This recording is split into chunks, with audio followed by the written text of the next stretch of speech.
한국 기술을 도입하는 건 치욕스러운 일이야. 우리 같은 대국이 어떻게 약소국 한국의 기술을 도입해? 중국 기상청의 회의실에서 기상청 부국장이 소리를 지르고 있습니다. 한국 기술을 잔뜩 비하하는 발언이 이어지고 있는데요. 이 시스템 도입을 주장한 연구원만이 작게 한숨을 내쉬고 있습니다. 저는 베이징 기상대학교를 최우수 성적으로 졸업하고 기상과학연구소의 연구원이 된 엘리트 코스를 밟고 있는 류이화입니다. 작년 여름 한국 기상청으로 단기 연수를 다녀온 후 큰 충격을 받았습니다. 한국 연수 중 무엇보다 인상적이었던 건 재난 조기경보 체계였어요. 한국은 과거 수많은 자연재해 경험을 바탕으로 극도로 세밀한 지역별 맞춤형 경보 시스템을 구축해 놓았죠. 단순히 경보를 발령하는 것이 아니라 차별화된 대응 체계가 갖춰져 있었습니다. 현장에서 실시간으로 이 과정을 지켜보며 저는 깊은 감명을 받았어요. 이것이 진정한 기상 서비스의 모습이구나 하는 깨달음이었습니다. 한국에서 돌아온 후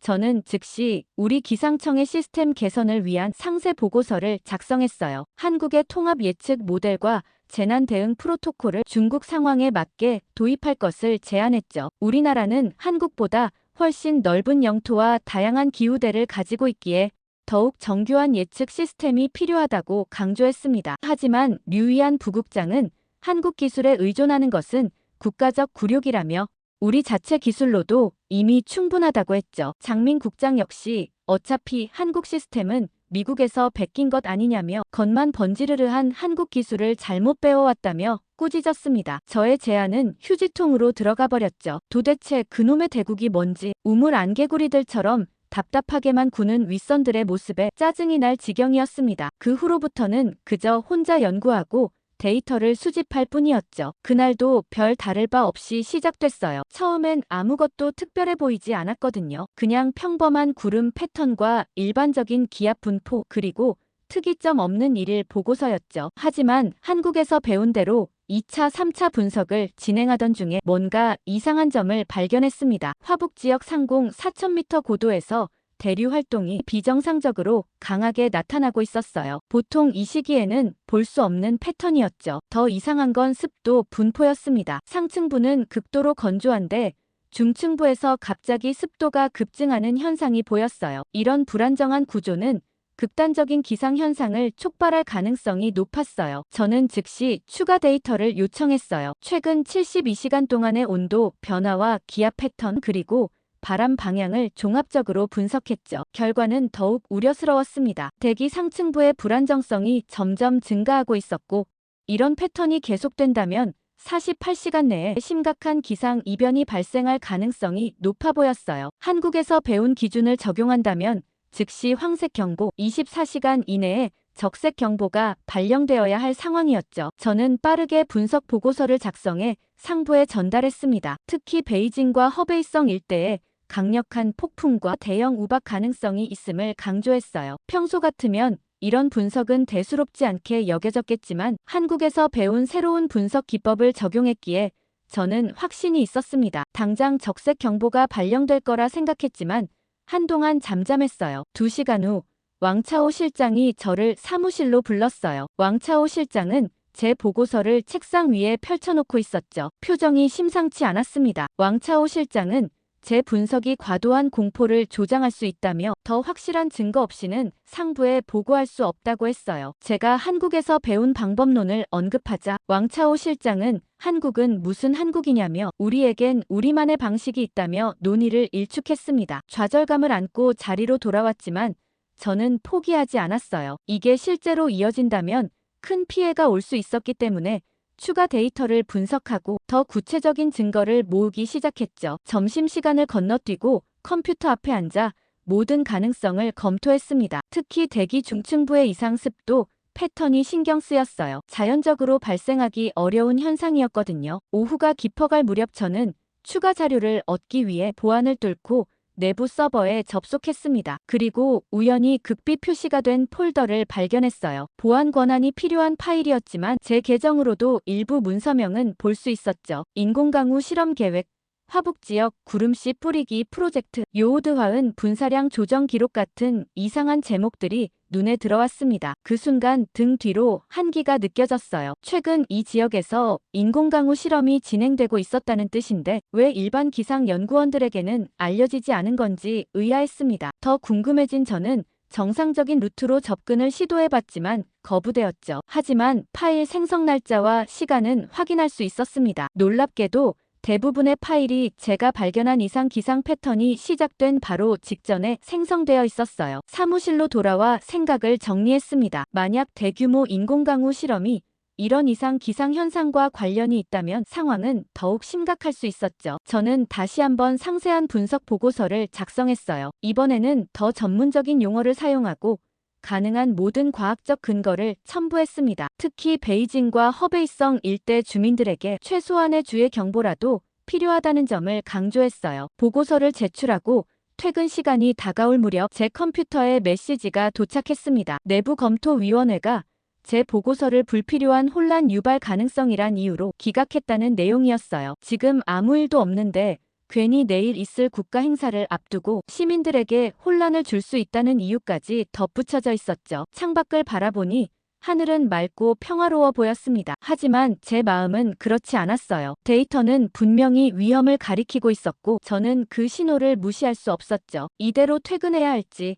아니면 다른 조치를 취해야 할지 갈등하고 있을 때 왕차오 실장이 다시 제자리로 다가왔습니다. 왕차오 실장은 오늘 제출한 모든 보고서를 시스템에서 삭제해달라고 요청했어요. 그리고 이 문제는 더 이상 언급하지 말라고 했죠. 국가 안보와 관련된 사안이라는 설명이었습니다. 저는 말문이 막혔어요. 과학적 데이터를 무시하고 정치적 결정을 내리는 것이 어떻게 국가 안보에 도움이 될 수 있을까요? 하지만 더 이상의 반박은 소용없어 보였습니다. 결국 저는 시스템에서 보고서를 삭제했어요. 하지만 그 전에 모든 데이터와 분석 결과를 개인 드라이브에 백업해두었죠. 무언가 잘못되고 있다는 직감이 들었고 나중에 필요할지도 모른다는 생각이 들었습니다. 그날 밤 저는 오랜만에 편히 잠들지 못했어요. 머릿속에는 위성 영상에 기이한 구름 패턴과 숨겨진 인공강우 실험 파일들이 계속 맴돌았습니다. 다음 날 아침 저는 무거운 마음으로 출근했어요. 야간 당직자들이 남긴 보고서를 확인하니 날씨는 여전히 맑고 평온했죠. 그래도 제 불안감은 가시지 않았습니다. 제가 분석한 데이터는 분명 심각한 기상 변화를 예고하고 있었거든요. 사무실 컴퓨터를 켜고 가장 먼저 어제 작성했던 보고서를 찾아봤습니다. 예상대로 모든 흔적이 사라져 있었어요. 마치 그 분석이 처음부터 존재하지 않았던 것처럼 말이죠. 자리에 앉자마자 오늘 업데이트된 새로운 데이터를 확인하기 시작했습니다. 아니나 다를까 대기 불안정성이 전날보다 30% 이상 증가했고 상층부와 중층부 사이의 온도 차이도 극단적으로 벌어지고 있었죠. 이런 조건에서는 강력한 하강기류가 형성될 가능성이 매우 높았습니다. 제 계산으로는 최대 직경 5cm까지의 우박이 형성될 수 있는 환경이었어요. 이대로 가다간 큰 피해를 볼 게 분명했고 오전 회의에서 이 문제를 다시 꺼냈어요. 하지만 이번에도 싸늘한 반응뿐이었죠. 류이안 부국장은 제 메모를 대충 훑어보더니 현재 우리가 집중해야 할 것은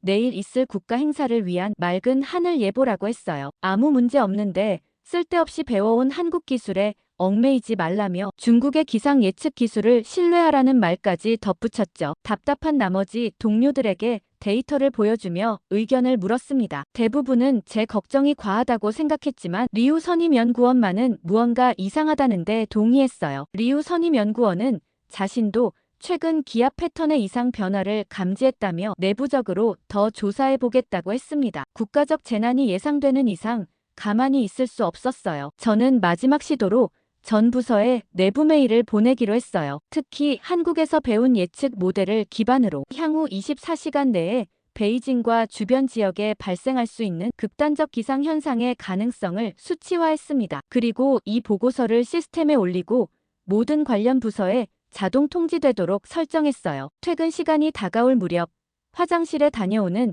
짧은 시간 동안에도 무슨 일이 있었던 건지 제 컴퓨터 화면이 변해 있었습니다. 보고서가 시스템에서 완전히 삭제되어 있었어요. 더 이상한 건 제가 시스템에 접속한 모든 기록까지 지워져 있었다는 거죠. 당황한 저는 즉시 IT 부서에 문의했어요. 하지만 그쪽에서도 어떤 삭제 작업도 진행된 기록이 없다는 답변뿐이었죠. 이건 분명 누군가 상부에서 개입한 일이었습니다. 사무실로 돌아오니 진짜 의외의 인물이 저를 기다리고 있었어요. 국가안전부 소속이라는 순 과장이었습니다. 순 과장은 저에게 그동안의 모든 기상 분석과 예측 자료를 요청했어요. 국가안보와 관련된 조사라는 명목이었죠. 말도 안 된다고 생각했어요. 단순한 기상 예측이 어떻게 국가안보 문제가 되는 건지 채 해명도 못하고 있는데 순 과장은 더 이상의 설명 없이 모든 자료를 넘기라고만 했어요. 결국 저는 백업해둔 개인 드라이브를 제외한 모든 자료를 제출했습니다. 순 과장이 떠난 후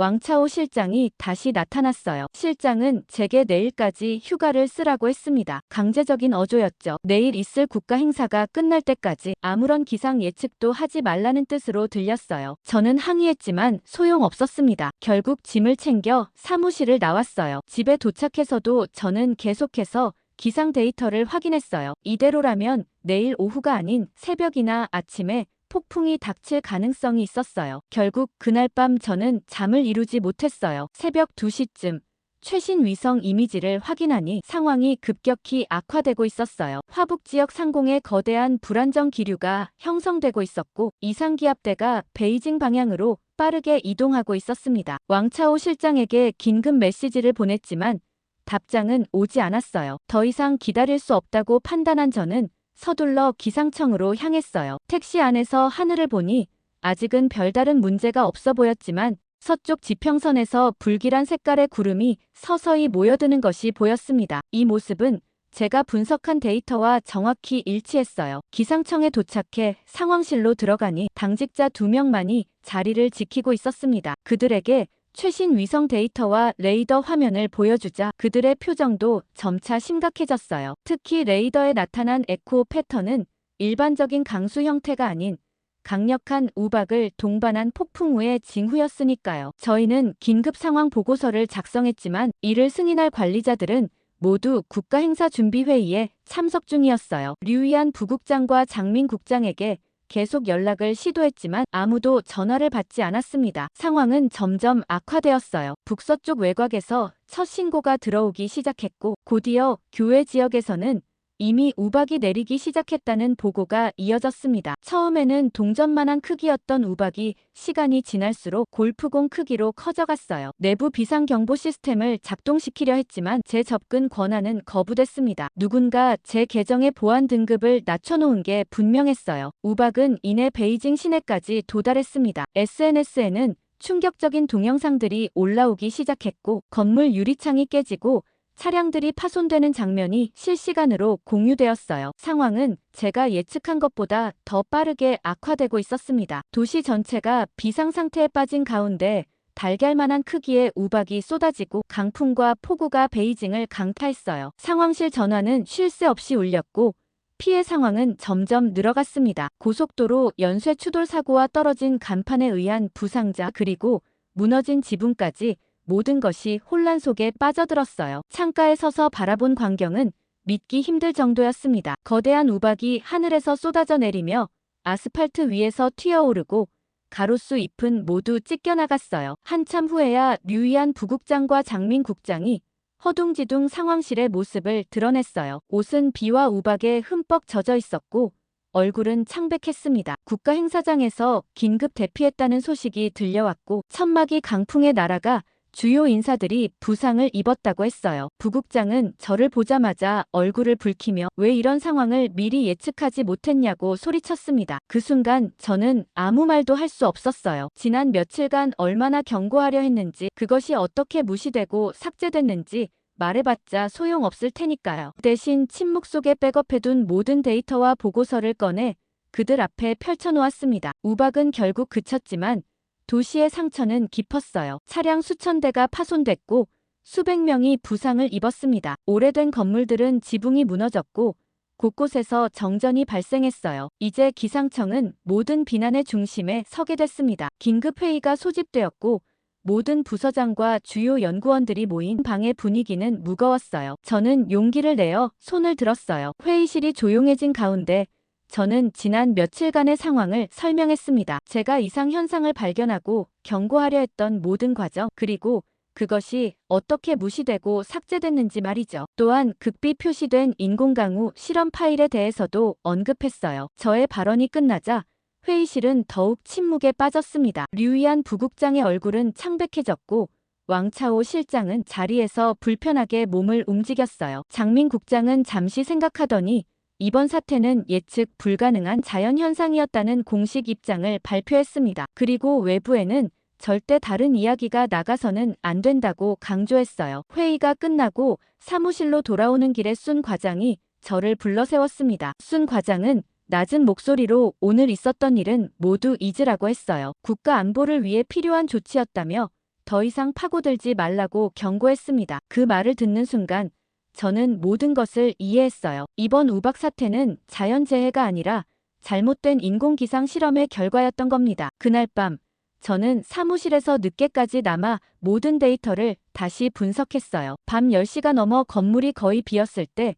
누군가 제 사무실 문을 노크했습니다. 문을 열자 리우 선임연구원이 서 있었어요. 리우 선임연구원은 조용히 한 파일을 건네주며 빨리 보고 지우라고 했습니다. 그것은 인공강우 실험의 공식 승인 문서였고 실험 규모가 예상보다 훨씬 크게 진행됐다는 내용이 담겨 있었어요. 이튿날 아침 베이징은 마치 폭격을 맞은 도시 같았어요. 거리는 깨진 유리와 떨어진 지붕 조각들로 뒤덮여 있었고 곳곳에서 복구 작업이 한창이었죠. 신문과 방송에서는 이번 우박 사태를 50년 만에 이상 기후 현상이라고 보도하고 있었습니다. 공식 발표에 따르면 이번 사태로 베이징과 주변 지역에서 총 17명이 사망하고 3천여 명이 부상을 입었다고 해요. 재산 피해는 수십억 위안에 달한다는 추산이었죠. 다음 날 기상청 건물에 도착하자 분위기가 심상치 않았습니다. 입구에는 보안 요원들이 평소보다 많이 배치되어 있었고 모든 직원들은 신분증 검사를 받아야 했어요. 로비에서는 낯선 사람들이 여기저기 서서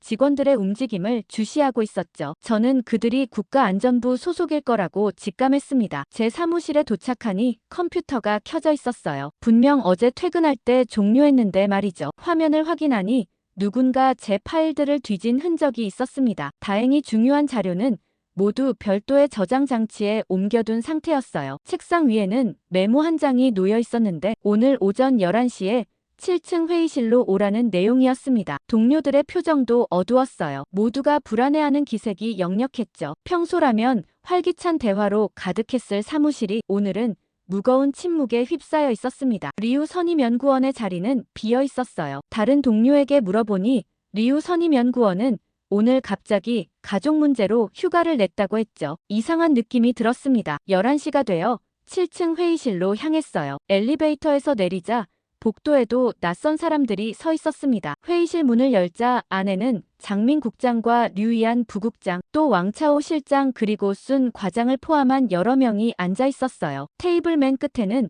제가 한 번도 본 적 없는 고위 간부로 보이는 남성이 있었습니다. 그 남성이 자신을 국무원 소속 천 부장관이라고 소개했어요. 우박 사태 관련 특별조사팀을 이끌고 있다고 했죠. 천 부장관은 이번 사태의 원인과 책임을 규명하기 위해 모든 관련자들을 조사 중이라고 했습니다. 그리고 저에게 지난 며칠간 있었던 일을 자세히 설명해달라고 요청했어요. 저는 처음부터 차근차근 설명했습니다. 이상 기상 패턴을 발견한 순간부터 경고 보고서를 작성하고 그것이 무시된 과정, 그리고 우연히 발견한 인공강우 실험 문서에 관한 내용까지요. 제 이야기가 진행될수록 류이안 부국장의 얼굴은 점점 굳어졌고 천 부장관은 깊은 생각에 잠긴 표정이었습니다. 설명이 끝나자 천 부장관은 제게 모든 증거 자료를 제출하라고 요청했어요. 저는 주저했습니다. 이 자료들이 제출된 후 어떻게 될지 확신할 수 없었거든요. 천 부장관은 제 망설임을 눈치챘는지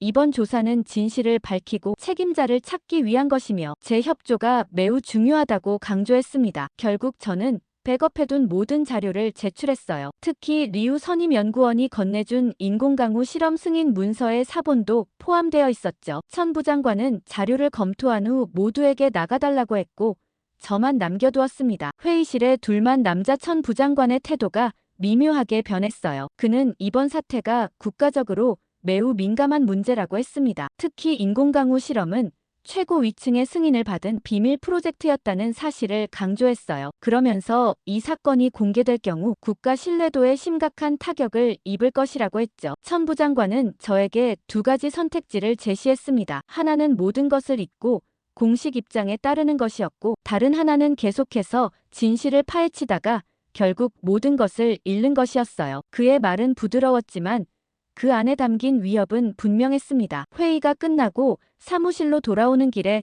저는 깊은 갈등에 빠졌어요. 제 양심은 진실을 밝히라고 했지만 현실적인 두려움도 컸습니다. 제 경력과 안전, 심지어 가족까지 위험에 처할 수도 있었으니까요. 사무실에 앉아 창밖을 바라보며 깊은 생각에 잠겼습니다. 그런데 그날 오후 2시 갑작스러운 사내 방송이 나왔어요. 세계 기상기구 조사단이 베이징에 도착했다는 내용이었습니다. 국제적인 이상 기후 현상을 조사하기 위해 파견됐다는 설명이었죠. 저는 즉시 인터넷으로 관련 뉴스를 찾아봤어요. 조사단을 이끄는 사람은 마이클 헤이스라는 영국 출신의 기상학자였습니다. 그 이름이 어디서 들어본 것 같아 더 찾아보니 마이클 헤이스는 제가 2년 전에 발표했던 동아시아 기상 패턴에 관한 논문을 인용한 적이 있는 연구자였어요. 그의 전문 분야는 인공기상 조절과 그 환경적 영향이었죠. 이건 단순한 우연이 아니라고 생각했습니다. 그 방송이 나오자마자 장민 국장이 소속 직원 전체에게 메일을 보냈어요. 조사단과의 협조 방안에 대한 내용이었죠. 모든 직원들은 조사단에게 정해진 데이터만 제공하고 개인적인 견해나 분석은 절대 공유하지 말라는 지침이었습니다. 특히 최근 3일간의 기상 데이터는 중앙 서버에서 제공하는 것만 사용하라고 강조했어요. 저는 이 메일을 읽고 더욱 의심스러워졌습니다. 중앙 서버의 데이터가 조작되었을 가능성이 컸거든요. 제가 백업해둔 원본 데이터와 비교해보면 진실이 드러날 텐데 어떻게든 진실을 알리고 싶었습니다. 다음 날 아침 조사단이 기상청을 방문했습니다. 저는 로비에서 그들을 스쳐 지나가는 모습을 봤어요. 마이클 헤이스는 예상보다 젊어 보였고 날카로운 눈빛이 인상적이었습니다. 그와 잠시 눈이 마주쳤을 때 이상한 직감이 들었어요. 마치 그도 저를 알아본 것 같은 느낌이었죠. 오전 회의에서 장민 국장은 조사단과의 협력 방안을 다시 강조했습니다. 모든 질문은 공식 창구를 통해서만 답변하고 개별적인 접촉은 엄격히 금지한다고 했어요. 류이안 부국장은 특히 인공강우 실험 관련 질문이 나올 경우 그런 프로젝트는 존재하지 않았다고 답하라고 지시했습니다. 회의가 끝난 후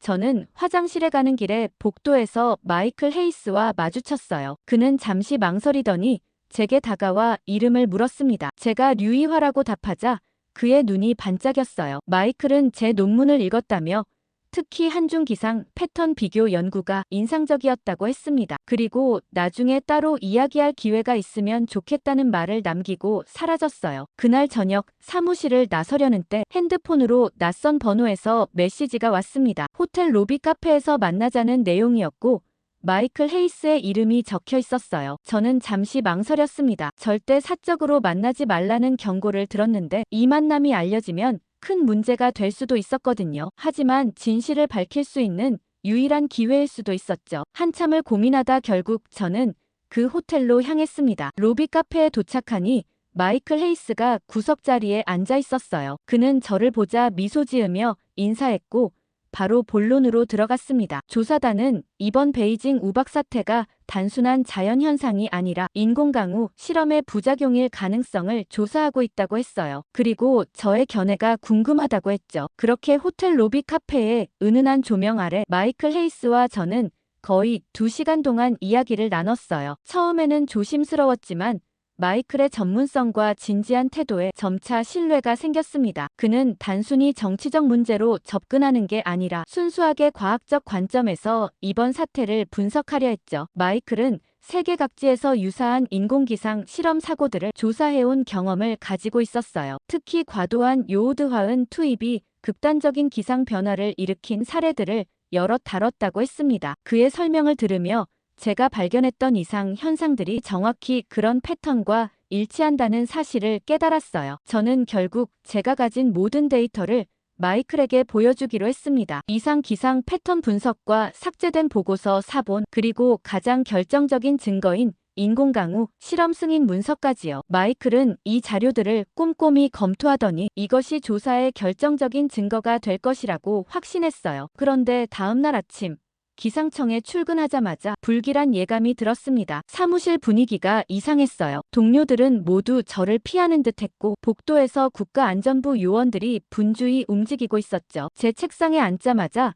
장민 국장에게서 호출 메시지가 왔습니다. 국장실에 들어서자 장민 국장과 함께 쏜 과장 그리고 처음 보는 국가안전부 간부가 앉아 있었어요. 저는 소름이 끼쳤습니다. 그들은 제가 어제 저녁 마이클 헤이스와 만났다는 사실을 알고 있었고 그것이 국가기밀 유출에 해당한다고 주장했습니다. 저는 단지 학술적 교류였다고 해명했지만 그들은 이미 결론을 내린 듯 했어요. 장민 국장은 제게 두 가지 선택지를 제시했습니다. 하나는 마이클 헤이스에게 제공한 문서가 위조되었다고 진술하는 것, 다른 하나는 국가 안보 위협 혐의로 조사를 받는 것이었어요. 저는 충격에 말을 잇지 못했습니다. 그들이 이렇게까지 진실을 은폐하려 할 줄은 예상하지 못했거든요. 결국 저는 시간을 벌기 위해 생각해보겠다고 답했어요. 사무실로 돌아와 마이클에게 긴급 메시지를 보냈습니다. 상황이 위급해졌으니 그가 가진 증거를 안전하게 보관해야 한다는 내용이었죠. 마이클은 즉시 답장을 보내 걱정 말라고 했어요. 이미 모든 자료를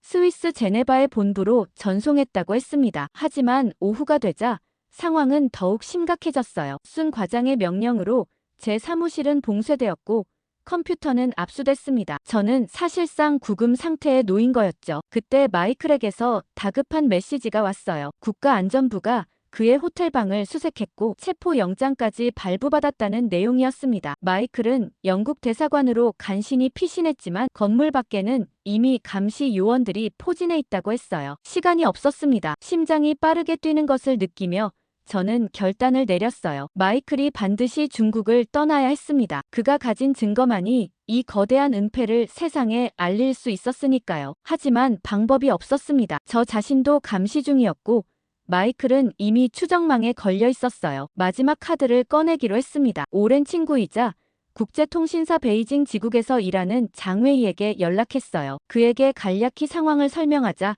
장웨이는 잠시 침묵했습니다. 그의 숨소리만 들리던 몇 초가 영원처럼 느껴졌어요. 마침내 그가 입을 열었습니다. 외국 언론인 긴급 대피 프로토콜을 활용할 수 있을 것 같다고요. 퇴근 시간, 저는 복도 끝 비상계단을 통해 사무실을 빠져나왔습니다. 감시 카메라의 사각지대를 따라 움직이며 건물을 빠져나오자 약속 장소에서 장웨이가 기다리고 있었어요. 그는 서둘러 국제 언론인 신분증과 촬영 장비를 건네며 30분 후 남서쪽 외곽 창고에서 외국 취재진이 모인다고 알려줬습니다. 창고에 도착하자 몇 명의 외국 기자들이 이미 모여 있었어요. 장웨이의 지인인 프랑스 기자가 속삭이듯 계획을 설명했습니다. 오늘 국가 행사 취재를 위한 특별 버스가 공항을 경유할 예정이며 그 버스에 마이클을 태워 빼낼 수 있다는 것이었어요. 즉시 마이클에게 연락해 계획을 전달했습니다. 그는 대사관 직원의 도움으로 인근 카페에 숨어 있다고 했어요. 저는 장웨이가 준비한 취재 차량을 몰고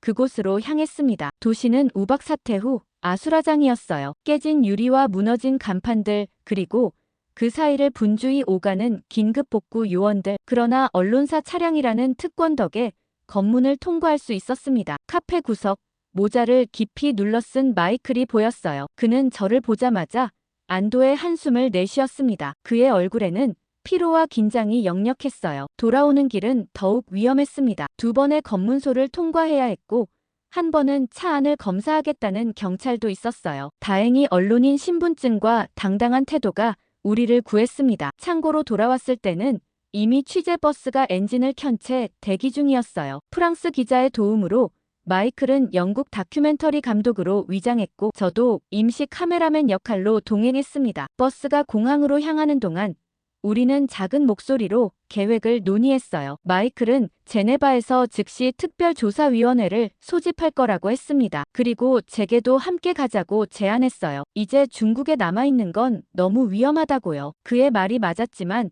저는 고개를 저었습니다. 제가 갑자기 사라지면 가족들이 위험해질 거라고요. 대신 내부에서 계속 정보를 모으겠다고 약속했어요. 마이클은 제 손을 꼭 잡았습니다. 공항에 도착했을 때 최악의 상황이 기다리고 있었어요. 출국장에는 국가안전부 요원들이 질비했고 특히 외국인들을 면밀히 검사하고 있었습니다. 마이클의 얼굴이 창백해졌어요. 그때 프랑스 기자가 급히 다가와 속삭였습니다. VIP 전용 출구로 프랑스 문화부 장관이 출국할 예정이니 그 수행단에 끼어들 수 있다고요. 저희는 서둘러 VIP 구역으로 이동했습니다. 프랑스 기자는 자국 외교관과 짧은 대화 후 마이클에게 문화부 장관 수행원 명단과 임시 외교 신분증을 건넸어요. 이제 저는 더 이상 동행할 수 없었습니다. 공항 내 감시 카메라가 저를 포착할 위험이 너무 컸거든요. 마지막 작별 인사, 마이클은 제 손을 꼭 잡으며 진실이 반드시 밝혀질 것이라고 약속했어요. 그의 눈에는 결연한 의지가 빛났습니다. 저는 고개를 끄덕였고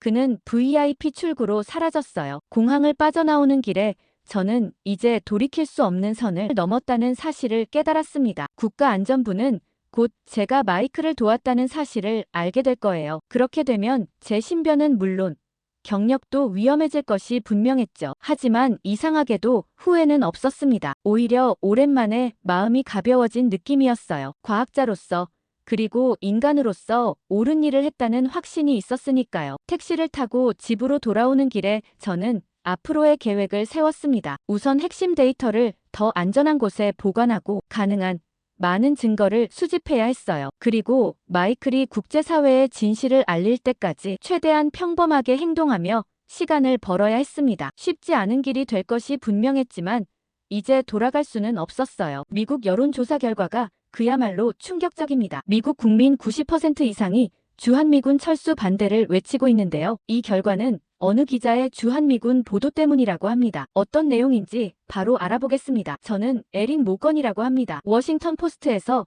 정치 칼럼니스트로 7년째 일하고 있죠. 사람들은 제 칼럼이 날카롭다고 말합니다. 특히 주한미군 철수 문제에 관해서는 더욱 그렇습니다. 미국의 젊은이들이 왜 한반도에서 목숨을 걸어야 하는지 그 질문을 멈추지 않았거든요. 지난 3년간 매주 하나씩 이 주제로만 52개의 칼럼을 써왔을 정도니까요. 오늘도 저는 라디오 방송국 녹음실에 앉아 마이클을 마주했습니다. 매주 목요일 에린의 시선이라는 10분짜리 코너를 맡고 있어요. 오늘의 주제는 주한미군, 과연 필요한가였죠. 이런 날에는 평소보다 말투가 더 강해집니다. 목소리에 힘이 실리고 논리는 더 날카로워지죠. 한국이 이제는 경제적으로나 군사적으로 충분히 자립할 수 있다는 팩트를 나열하고 미국의 아시아 군사 개입이 가져온 비극적 역사를 짚어갔습니다. 한국은 세계 10위권 경제 대국입니다. 더는 미국이 보호할 이유가 없습니다. 이 말을 할 때마다 콘솔 너머에서 프로듀서가 만족스러운 미소를 짓습니다. 청취자 반응도 즉각적으로 들어왔어요. 누군가는 제 말에 열광하고 누군가는 격렬하게 반대하죠. 이런 반응이 저를 움직이게 합니다. 사람들의 생각을 흔드는 일. 그것이 저널리스트로서 제가 추구하는 가치니까요. 방송을 마치고 나오는 길 휴대폰이 울렸어요. 발신자 표시가 없는 번호였지만 첩보일 수 있으니 전화를 받았습니다. 미 국방부 정보 담당자라는 남자가 저에게 은밀한 제안을 했어요. 주한미군 철수에 대한 여론을 본격적으로 형성할 필요가 있으며 특히 최근 포천에서 발생한 앤드류 톰슨 병장의 사망 사건을 계기로 삼으라는 내용이었습니다. 그의 말은 명확했어요. 국방부 내부에서도 철수를 원하는 목소리가 있다는 것 그리고 저를 통해 그 여론을 조성하고 싶다는 뜻이었죠. 공식적으로는 말할 수 없지만 이제는 철수할 때가 되었다는 신호였습니다. 그는 제가 오랫동안 철수를 주장해온 강력한 목소리였기 때문에 저를 선택했다고 덧붙였어요. 차 안에 앉아 창밖을 바라보며 생각에 잠겼습니다. 얼마나 많은 젊은 미국인들이 타국의 땅에서 목숨을 잃었을까요? 베트남과 이라크, 또 아프가니스탄. 그리고 이제 한국까지 이런 희생이 과연 미국의 안보에 얼마나 기여했을까요? 냉전이 끝난 지 오래됐고 한국은 더 이상 보호받아야 할 약한 나라가 아닙니다. 그들은 스스로의 안보를 책임질 수 있을 만큼 강해졌어요. 명분이야 충분하죠. 누군가 또 죽었으니까요. 제 입에서 나온 말에 스스로도 놀랐습니다. 차가운 현실주의자가 되어버린 제 모습이 낯설게 느껴졌어요. 하지만 이것이 진실이었습니다. 국제정치는 결국 이해관계의 싸움이고 저는 그 안에서 옳은 방향을 가리키는 나침반이 되고자 했어요. 주차장을 빠져나오며 미국 전역에 퍼질 목소리를 상상했습니다. 한국에서 다시 한번 미군이 사망했다. 이제는 철수할 때다. 더 이상의 희생은 없어야 한다. 제 기사가 가져올 파장을 그려보니 가슴이 뜨거워졌습니다. 이것은 단순한 취재가 아니라 역사를 바꾸는 작업이 될 것이었죠. 그날 저녁 모든 뉴스 채널에서는 같은 소식을 전하고 있었습니다. 포천에서 진행된 한미연합야간훈련 중 미군 병사가 사망했다는 내용이었죠. 26살의 앤드류 톰슨 중사는 순찰 중 절벽에서 추락해 목숨을 잃었다고 합니다. 뉴스 화면 속 그의 사진을 바라보았어요. 제복을 갖춰 입고 환하게 웃고 있는 젊은 청년의 모습이 제 마음을 무겁게 했습니다. 텔레비전을 끄고 침대에 누워 국방부 고위 관계자의 제안을 다시 생각해봤어요. 그가 바라는 것은 분명했습니다. 앤드류 톰슨의 죽음을 계기로 주한미군 철수에 대한 여론을 환기시키는 것이었죠. 그의 비극적인 죽음이 제 펜 끝에서 정치적 도구가 되어야 한다는 사실에 괴로움을 느꼈지만 한편으로는 이것이 수많은 젊은이들의 생명을 구할 수 있는 방법일지도 모른다는 생각도 들었습니다. 밤새 잠을 설쳤어요. 앤드류 톰슨의 얼굴이 자꾸 떠올랐습니다. 그가 죽기 전 마지막으로 본 것은 무엇이었을까요? 가족과 마지막으로 통화한 내용은 무엇이었을까요? 그는 왜 한국에 가기로 결심했을까요? 질문들이 꼬리에 꼬리를 물었지만 답은 얻을 수 없었죠. 다음 날 아침 예상대로 국방부 관계자로부터 비공식 메시지가 도착했습니다. 서울행 비행기표와 함께 짧은 메모가 첨부되어 있었어요. 그는 제가 현장을 직접 보고 설득력 있는 철수론 보도를 만들어낼 수 있을 것이라 확신한다고 했습니다. 메시지의 마지막에는 이 연락이 있었다는 사실을 아무에게도 알리지 말라는 당부도 있었죠. 출국 준비를 하면서도 마음 한구석이 불편했어요. 저널리스트로서 진실을 추구해야 하는데 이미 결론을 정해놓고 취재를 시작한다는 것이 윤리적으로 옳은지 의문이 들었습니다. 하지만 동시에 이것이 정치적으로 중요한 순간이라는 것도 알고 있었죠. 제 기사 한 편이 국가 정책에 영향을 미칠 수 있다는 사실은 분명 매력적인 유혹이었습니다. 캐리어에 겨울옷을 넣으며 창밖을 바라봤어요. 가을의 워싱턴은 단풍으로 물들어 있었습니다. 문득 한국은 지금 어떤 모습일지 궁금해졌어요. 앤드류 톰슨이 마지막으로 본 풍경은 어땠을까요? 생각이 여기까지 미치자 갑자기 가슴이 먹먹해졌습니다. 비행기를 타기 전 상사에게 간단히 상황을 설명했어요. 주한미군 철수 문제에 관한 심층 취재를 위해 한국에 간다고요. 상사는 제 제안에 곧바로 동의했습니다. 제가 이 주제에 관해 가장 열정적인 기자라는 것을 알고 있었기 때문이죠. 다만 그는 제게 균형 잡힌 시각을 유지하라는 조언을 잊지 않았습니다. 그 말을 들으며 쓴웃음이 나왔어요. 제 마음속에는 이미 철수라는 결론이 자리 잡고 있었으니까요. 14시간의 비행 동안 앤드류 톰슨에 관한 정보를 수집했습니다. 그는 텍사스 출신으로 고등학교를 졸업하자마자 군에 입대했다고 해요. 그리고 2년 전 한국으로 발령받았죠. 그의 삶에 관한 정보는 그게 전부였습니다. 단 한 장의 사진과 몇 줄의 텍스트로는 그의 삶을 이해하기에 턱없이 부족했어요. 고민을 안고 서울행 비행기는 점점 목적지를 향해 다가가고 있었습니다. 서울에 도착한 첫날 저는 용산 미군기지로 향했습니다. 회색빛 하늘이 도시 전체를 덮고 있었지만 거리는 활기찼어요. 택시 창문 너머로 보이는 서울의 풍경은 제가 상상했던 것보다 훨씬 현대적이었습니다. 높게 솟은 빌딩들과 분주하게 오가는 사람들, 그리고 곳곳에 보이는 화려한 간판들이 제 눈에 들어왔죠. 용산기지에 도착해 신분을 확인받은 후 기지 내 추모 공간으로 안내되었습니다. 그곳에서 저는 앤드류 톰슨 중사의 유품을 볼 수 있을 거라고 했어요. 기사 작성에 필요한 사실적 정보를 얻기 위해서였죠. 마음속으로는 이미 기사의 윤곽을 그리고 있었습니다. 젊은 미군의 비극적 죽음, 이제는 철수할 때 더 이상의 희생은 없어야 한다는 메시지를 담을 생각이었어요. 추모 공간은 조용했습니다.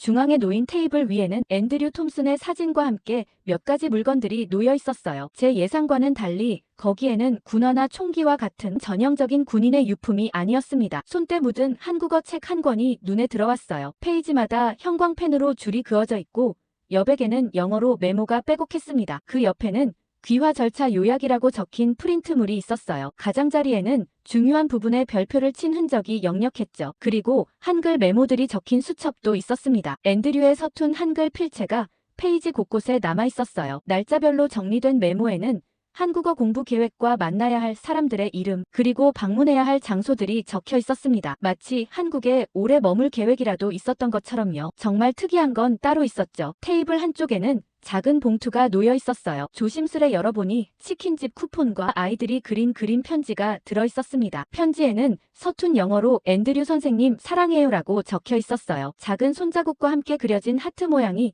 편지 곳곳에 남아 있었죠. 정말 이상했습니다. 제 앞에 놓인 유품들은 제가 상상했던 미군 병사의 모습과는 너무나 달랐어요. 한국을 떠나기 위해 날짜를 세는 사람이 아니라 오히려 이곳에 뿌리를 내리려 했던 사람의 흔적 같았습니다. 이질감이 저를 감쌌어요. 앤드류 톰슨은 도대체 어떤 사람이었을까요? 일기장이 눈에 들어왔습니다. 검은색 가죽 표지에 소박한 노트였어요. 손을 뻗어 집어들었지만 페이지를 넘기기 전 잠시 망설였습니다. 다른 사람의 가장 사적인 기록을 들여다본다는 것은 침범과도 같은 행위였으니까요. 하지만 저널리스트로서의 호기심이 망설임을 이겨냈어요. 첫 페이지를 열자 깔끔한 필체로 적힌 문장이 눈에 들어왔습니다. 한국에서의 첫날, 모든 것이 낯설다. 하지만 이상하게도 설렌다. 몇 페이지를 넘겨보니 앤드류의 일상이 생생하게 담겨 있었어요. 한국 음식을 처음 먹었을 때의 놀라움, 한국어를 배우기 시작한 과정, 그리고 지역 주민들과 나눈 소소한 교류까지. 일기장을 덮고 깊은 한숨을 내쉬었습니다. 제가 쓰려던 기사의 주인공은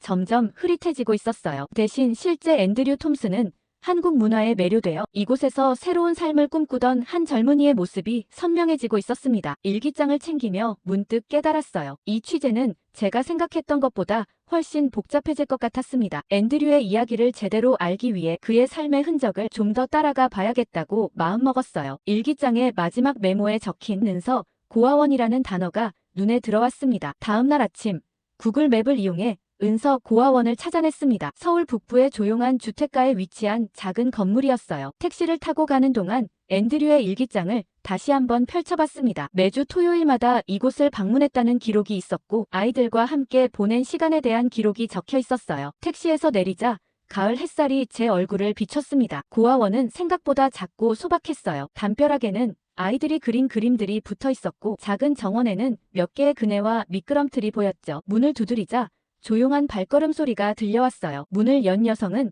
40대 중반쯤 되어 보였습니다. 단정한 차림새와 부드러운 눈매가 인상적이었어요. 저는 워싱턴 포스트 기자라고 자신을 소개했습니다. 앤드류 톰슨 중사에 관한 취재를 하고 있다고 했더니 그녀의 눈가에 슬픔이 번졌어요. 박은서 원장이라고 자신을 소개한 그녀는 저를 안으로 안내했습니다. 고아원 내부는 따뜻한 분위기였어요. 벽에는 아이들과 함께 찍은 사진들이 걸려 있었고 그 중에는 앤드류가 함께한 사진도 여럿 있었습니다. 소박한 사무실로 들어가 앉자 원장은 차분한 목소리로 앤드류의 이야기를 들려주기 시작했어요. 앤드류는 약 2년 전부터 매주 토요일마다 고아원을 방문했다고 합니다. 처음에는 단순한 봉사활동으로 시작했지만 점차 아이들과 깊은 유대감을 형성했죠. 그는 아이들에게 영어를 가르치고 함께 김밥을 만들고 때로는 그저 함께 놀기도 했답니다. 박은서 원장의 말에 따르면 앤드류는 아이들에게 특별한 존재였어요. 아이들은 그를 앤드류 삼촌이라고 불렀다고 했죠. 사무실 한쪽에 걸린 사진이 눈에 들어왔습니다. 앤드류가 아이들 몇 명과 함께 웃고 있는 모습이었어요. 그의 얼굴은 제가 뉴스에서 봤던 딱딱한 군인의 모습이 아닌 밝고 생기 넘치는 청년의 얼굴이었습니다. 사진 속 앤드류는 완전히 다른 사람처럼 보였어요. 박은서 원장은 계속해서 이야기를 이어갔습니다. 앤드류가 한국어를 열심히 공부하고 있었다는 얘기, 한국 문화에 깊은 관심을 보였다는 얘기들이었죠. 저는 용산기지에서 발견한 귀화시험 관련 메모를 언급했습니다. 은서 원장은 그 말에 고개를 끄덕이며 미소 지었어요. 앤드류는 한국에 계속 살고 싶어 했다고 합니다. 진지하게 귀화를 준비하고 있었고 때로는 박은서 원장에게 귀화 절차에 관한 조언을 구하기도 했다고요. 이 말을 듣는 순간 제 머릿속이 혼란스러워졌습니다. 앤드류 톰슨은 제가 기사에서 그리려 했던 인물과는 완전히 달랐어요. 그는 한국을 떠나고 싶어하는 병사가 아니라 오히려 이곳에 뿌리내리고 싶어 했던 사람이었습니다. 주한미군 철수론의 상징으로 삼으려 했던 인물이 오히려 한국에 남고 싶어 했다니 아이러니했죠. 박은서 원장은 앤드류의 죽음 소식을 들었을 때의 충격과 슬픔에 대해 이야기했습니다. 아이들도 매우 힘들어했다고 해요. 특히 앤드류가 가장 친하게 지냈던 지민이라는 아이는 며칠째 말을 잘하지 않는다고 했습니다. 은서 원장의 사무실을 나오면서 고아원 뒷뜰을 지나게 되었어요. 그곳에서 아이들이 놀고 있었습니다. 한 아이가 제게 다가와 제가 누구인지 물었어요. 앤드류 삼촌의 친구라고 답하자 아이는 잠시 저를 바라보더니 앤드류 삼촌이 언제 다시 올 거냐고 물었습니다. 그 순간 가슴이 무너지는 듯한 감각이 들었어요. 무슨 말을 해야 할지 몰랐습니다. 고아원을 나오면서 마음이 무거워졌습니다. 앤드류 톰슨이라는 사람은 단순한 주한미군 병사 이상이었어요. 그는 이 작은 고아원의 아이들에게 앤드류 삼촌이었고 한국에서 새로운 삶을 꿈꾸던 평범한 청년이었습니다. 이제 저는 어떤 기사를 써야 할지 혼란스러웠어요. 미 국방부가 원하는 기사는 분명 이런 것이 아니었을 테니까요. 고아원에서 나와 서울의 거리를 걷는 동안 마음속이 복잡했습니다. 가을 햇살이 도시의 모든 것을 선명하게 비추고 있었지만 제 마음속은 여전히 안개가 가득했어요. 앤드류 톰슨이라는 인물의 실체가 제가 그리려 했던 모습과 너무나 달랐기 때문이었죠. 카페를 발견하고 들어가 뜨거운 아메리카노를 주문했습니다. 창가에 앉아 지나가는 사람들을 바라보며 생각에 잠겼어요. 1시간쯤 지났을까요? 박은서 원장이 전화를 걸어왔습니다. 제가 떠난 후에야 앤드류가 썼던 메모장 한 권을 더 발견했다며 이것도 함께 봐달라고 하더라고요. 진정한 앤드류의 모습을 알고 싶다면 도움이 될 거라고 했죠. 저는 즉시 다시 고아원으로 향했습니다. 박은서 원장으로부터 메모장을 건네받고 난 후 원장님은 제 앞자리에 앉아 조심스레 한 가지 에피소드를 꺼내기 시작했습니다. 앤드류가 한국 귀화를 결심하게 된 계기가 있었다고 해요. 작년 겨울 앤드류가 지하철을 타고 가던 중 한 노인이 갑자기 쓰러졌답니다. 그 순간 주변에 있던 모든 한국인들이 즉시 달려와 도왔다고 해요. 누군가는 구급차를 불렀고 또 누군가는 노인을 편안하게 눕히고 다른 이는 가방을 베개 삼아 받쳐주었죠. 박은서 원장의 말에 따르면 앤드류는 그날 이후 한국 사회에 깊은 관심을 갖게 되었다고 합니다. 미국에서는 볼 수 없는 공동체 의식과 타인에 대한 배려가 그를 감동시켰다고 했어요. 군인이 아닌 한 명의 시민으로서 한국 사회의 따뜻함에 마음을 빼앗긴 것이었죠. 박은서 원장은 앤드류가 종종 한국과 미국의 차이점에 대해 이야기했다고 덧붙였습니다. 한국은 겉으로는 차갑고 바쁘게 보이지만 실제로는 깊은 정과 배려가 흐르는 사회라고 느꼈다고 해요. 미국의 개인주의와는 다른 우리라는 개념에 매료되었다고 했죠. 박은서 원장이 자리를 뜬 후 저는 그녀가 건네준 메모장을 펼쳐보았습니다. 첫 페이지에는 앤드류의 단정한 필체로 쓰인 문장이 눈에 들어왔어요. 이 나라는 내가 필요하다고 느끼게 해준다. 이 문장을 읽는 순간 제 안에 있던 무언가가 흔들리는 느낌이 들었습니다. 계속해서 페이지를 넘기자 앤드류의 한국 생활이 더 생생하게 그려졌어요. 그는 단순히 임무를 수행하는 군인이 아니라 이 사회에 진정으로 녹아들고자 했던 사람이었습니다. 메모장에는 앤드류가 경험한 소소한 일상들이 담겨 있었어요. 처음으로 혼자 주문한 삼겹살, 버스 기사님과 나눈 서툰 한국어 대화, 동네 할머니가 건네준 귤의 달콤함까지 그가 한국에서 보낸 시간은 단순한 근무 기간이 아니라 새로운 문화와 사람들을 만나며 자신을 확장해 나가는 여정이었던 것 같았습니다. 특히 인상적이었던 것은 앤드류가 쓴 한국에서 배운 것들 목록이었어요. 그는 한국인들의 예의와 배려, 어르신에 대한 공경, 음식을 나누는 문화 등을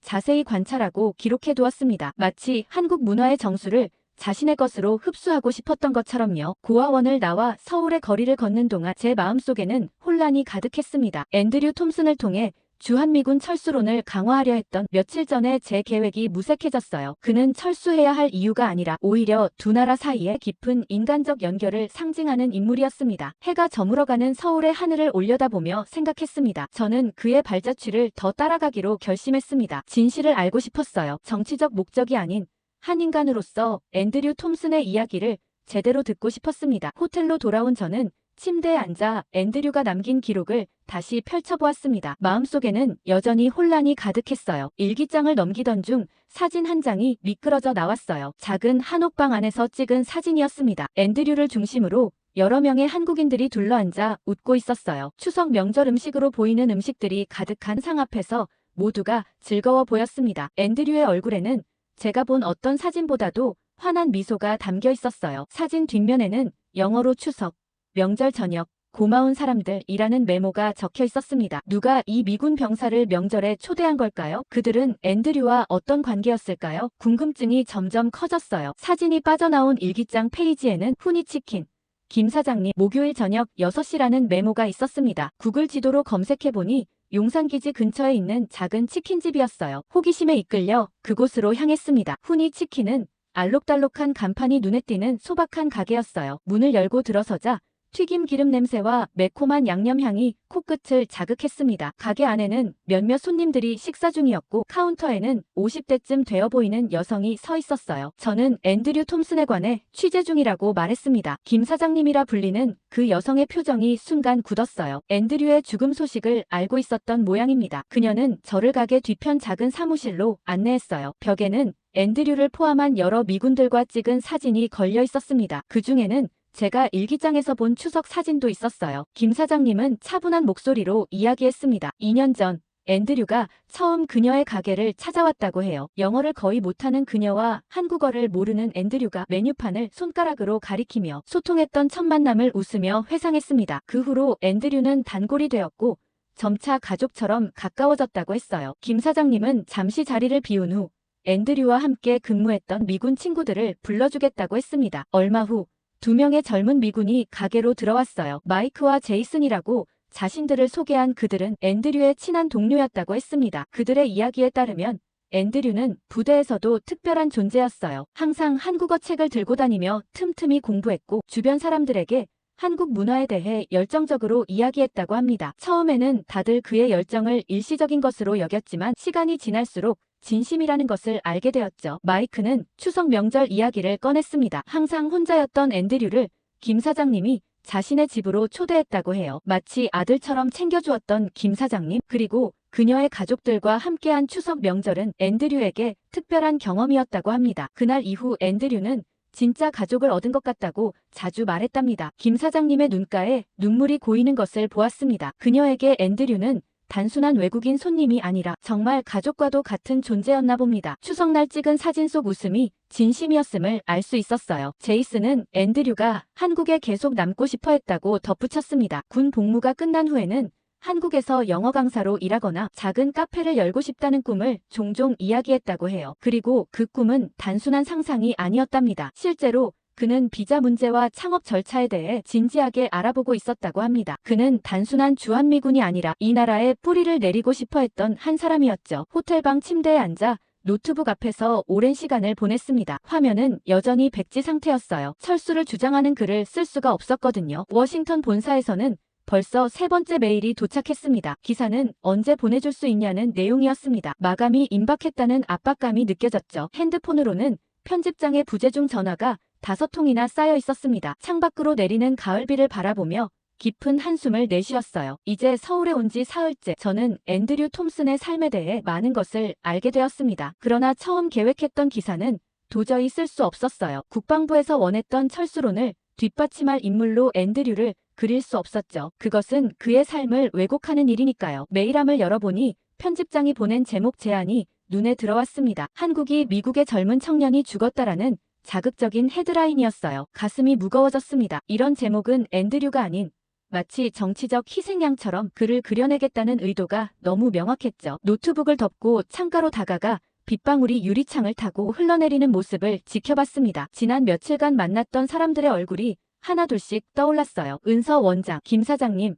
앤드류의 동료들, 그들의 눈에 비친 앤드류는 이미 한국에서 새로운 삶의 뿌리를 내리고 있던 사람이었습니다. 다시 노트북을 열고 메모장을 켰어요. 가슴속에서 올라오는 진실된 말들을 적어보기 시작했습니다. 그는 철수의 이유가 아니라 여기에 남고자 한 사람이었다. 이 한 문장에 담긴 무게가 어깨를 짓눌렀습니다. 저널리스트로서 진실을 말해야 한다는 직업적 사명감과 국방부와의 암묵적 약속 사이에서 내적 갈등이 심해졌어요. 지금 이 순간 제가 무엇을 위해 글을 쓰고 있는지 스스로에게 물었습니다. 정치적 의도를 위해서인지 아니면 한 인간의 진실된 이야기를 전하기 위해서인지. 책상 위에 놓인 앤드류의 일기장을 다시 펼쳤어요. 그의 서툰 한글 연습이 담긴 페이지가 눈에 들어왔습니다. 감사합니다. 정이 많은 사람들, 내 2번째 고향, 이런 단어들을 그가 정성스레 써내려간 흔적이 마음을 울렸죠. 빗소리가 점점 거세졌어요. 마치 저에게 무언가를 말하려는 듯 했죠. 처음부터 다시 생각해보기로 했습니다. 정치적 목적이 아닌 앤드류라는 사람의 이야기를 정직하게 전하는 것, 그것이 저널리스트로서 해야 할 일이었어요. 마음속의 갈등은 여전했지만 이제 무엇을 해야 할지는 조금 더 명확해졌습니다. 진실을 전하는 것, 그것이 무엇보다 중요했어요. 국방부와의 약속, 편집장의 기대, 그런 것들보다 더요. 새벽녘 마침내 제목을 정했습니다. 한 병사의 삶. 앤드류 톰슨은 왜 한국에 남기로 결심했나? 이 제목은 편집장이 원하는 것도 국방부가 기대하는 것도 아니었지만 앤드류의 진실된 이야기에 가장 가까웠습니다. 하지만 다음날 아침 일찍 노트북에서 화상통화 알림음이 울렸습니다. 워싱턴 본사의 최고 편집장인 마이클 하퍼였어요. 그의 굳어진 표정만 봐도 상황이 심각하다는 것을 직감할 수 있었습니다. 창밖으로는 서울의 아침 풍경이 펼쳐지고 있었지만 제 마음속은 이미 폭풍 전야와 같았죠. 마이클은 인사도 생략한 채 곧바로 본론으로 들어왔습니다. 제가 아직 기사를 보내지 않은 이유를 물었고 본사가 얼마나 초조하게 기다리고 있는지 강조했어요. 그의 목소리에는 평소에 없던 긴장감이 실려 있었습니다. 분명 위에서 압박이 있었겠죠. 마이클의 말에 따르면 제가 쓸 기사는 단순한 보도가 아니라 앞으로의 정책 방향에 영향을 미칠 중요한 자료가 될 수 있다고 했습니다. 그는 감성적인 접근보다는 전략적인 시각으로 글을 써야 한다고 강조했어요. 우린 이걸로 청문회 테이블 하나를 뒤집을 수 있어라는 그의 말에서 이 기사에 걸린 정치적 기대를 실감할 수 있었죠. 침묵으로 일관하자 마이클의 어조는 더 날카로워졌습니다. 그는 제가 국방부와 내통하고 있다는 사실을 알고 있으며 그들이 특별한 결과물을 기대하고 있다고 했어요. 마치 제가 이미 약속을 한 것처럼 말이죠. 마음을 진정시키기 위해 다시 앤드류의 유품들을 꺼내 살펴보았습니다. 그의 일기장과 한국어 학습 노트, 그리고 몇 장의 사진들, 그 속에서 앤드류의 삶이 조금씩 더 선명하게 그려졌어요. 그는 단순한 주둔군이 아니라 이 땅에서 새로운 삶을 꿈꾸던 사람이었습니다. 캘린더 메모에는 한국 창업비자 세미나 일정이 빨간색으로 동그라미 쳐져 있었어요. 날짜는 그가 사망하기 일주일 전이었습니다. 세미나 옆에는 27비자 신청 준비물 확인하기라는 메모도 적혀 있었죠. 그는 정말로 한국에 남을 구체적인 계획을 세우고 있었던 겁니다. 편집장이 원하는 기사의 윤곽은 이미 제 머릿속에 그려져 있었어요. 또 다른 희생, 불필요한 주둔, 철수의 때, 이런 키워드들이 머릿속을 맴돌았지만 손가락은 키보드 위에서 멈춰 있었습니다. 하지만 저는 제가 이곳에서 보고 느낀 것만을 담기로 했어요. 정치적 의도도 억지스러운 해석도 없이 말이죠. 전송 버튼을 누르기 전 잠시 망설였습니다. 이 기사가 가져올 파장을 생각하면 두려움이 밀려왔어요. 편집장의 실망, 국방부의 압력, 어쩌면 제 커리어에 미칠 영향까지. 하지만 그 모든 걱정보다 더 큰 것은 진실을 말해야 한다는 책임감이었습니다. 깊은 숨을 들이마시고 버튼을 눌렀어요. 기사를 보낸 직후 휴대폰이 울렸습니다. 예상대로 편집장이었어요. 그는 기사를 즉시 읽었고 격분한 상태였습니다. 우리가 원했던 것은 철수 논리를 강화하는 내용인데 왜 완전히 다른 방향으로 기사를 썼냐고 따졌습니다. 저는 침착하게 제가 발견한 사실들을 설명했어요. 앤드류가 한국에 남고 싶어 했다는 것과 그의 죽음에 의문점이 있다는 것, 그리고 그의 삶이 단순한 정치적 도구로 전락해서는 안 된다는 점을 말이죠. 편집장은 잠시 침묵했다가 알아서 하라며 기사를 내보내겠다고 했습니다. 아마도 제가 담은 진실성이 그에게도 전해졌던 것 같아요. 다만 후폭풍에 대비하라는 말을 덧붙였습니다. 국방부에서도 보수 언론에서도 비난이 쏟아질 것이라고요. 예상대로 기사는 미국 내 여론을 뒤흔들었습니다. 주요 언론들이 제 기사를 인용하기 시작했고 소셜미디어에서는 뜨거운 토론이 벌어졌어요. 철수론자들은 당혹스러워했고 주둔 옹호론자들은 예상치 못한 지원군을 얻은 듯 했습니다. 하지만 가장 큰 반응은 일반 대중들의 공감이었습니다. 많은 사람들이 앤드류의 이야기에 감동했고 그의 죽음 이면에 있는 진실에 관심을 갖기 시작했어요. 국방부에서는 공식적인 해명 성명을 발표했습니다. 앤드류의 죽음은 단순 사고였으며 안전수칙 문제와는 무관하다는 내용이었어요. 하지만 그들의 급박한 대응이 오히려 의혹을 키우는 결과를 낳았죠. 보수 방송국들은 제 기사를 비난했습니다. 그들은 철수를 원했는데 왜 주둔의 이유를 쓰냐며 분개했어요. 모든 소란 속에서 저는 조용히 앤드류의 유해가 안치된 곳을 찾았습니다. 서울 외곽의 작은 미군 묘지였어요. 그의 묘 앞에 서서 마음속으로 말했습니다. 누군가는 당신을 정치의 도구로 쓰려 했지만 나는 당신을 사람으로 기억하겠다고요. 한국을 사랑했던, 이곳에서 새 삶을 꿈꿨던, 그리고 그 꿈을 이루지 못한 한 청년으로 말이죠. 묘지를 나서는 길에 박은서 원장에게서 전화가 왔습니다. 그녀는 제 기사를 읽었다고 앤드류를 진실되게 기억해줘서 고맙다고 말했어요. 그녀의 목소리에는 슬픔과 감사가 섞여 있었습니다. 아이들도 기사를 통해 앤드류 삼촌의 이야기를 알게 되었다고 했어요. 다음 날 워싱턴으로 돌아가는 비행기에 올랐습니다. 창밖으로 서울의 풍경이 점점 작아지는 것을 바라보며 복잡한 감정이 밀려왔어요. 이번 취재는 제 기자 인생에서 가장 어려운 선택을 해야 했던 순간이었습니다. 정치적 압력과 저널리스트로서의 양심 사이에서 저는 후자를 선택했고 그 결과가 어떨지는 아직 알 수 없었어요. 비행기가 구름 위로 올라갔을 때 제 노트북에 새 기사 초안을 쓰기 시작했습니다. 제목은 앤드류 톰슨의 의문의 죽음, 우리가 알아야 할 진실. 이제 더 깊은 조사를 해야 할 때였어요. 창밖으로 태평양이 펼쳐졌고 저는 처음으로 제가 진정으로 저널리스트가 된 것 같은 느낌을 받았습니다. 정치적 도구가 아닌 진실의 전달자로서 말이에요. 돌아가는 비행기 안에서 앤드류의 일기장 마지막 페이지를 다시 한번 읽어보았습니다. 이 나라는 나를 살게 한다. 내가 꿈꾸던 것보다 더 큰 꿈을 꾸게 한다. 그의 꿈은 중단되었지만 그의 이야기는 계속될 것입니다. 제 펜을 통해, 그리고 그를 기억하는 모든 사람들을 통해 말이죠.